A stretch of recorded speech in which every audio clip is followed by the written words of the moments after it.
So basically, when she was born, I guess she had a neurological issue with her brain, but she slowly started losing her ability to walk. So that's why I brought her here to see what he can do to help her. About 8.5 hours that we drove, so about 8.5 hours. Oh, wow.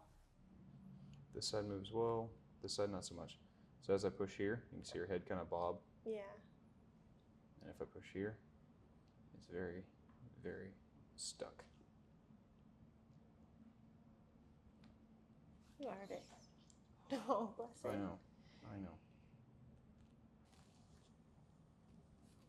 Oh, wow. Okay.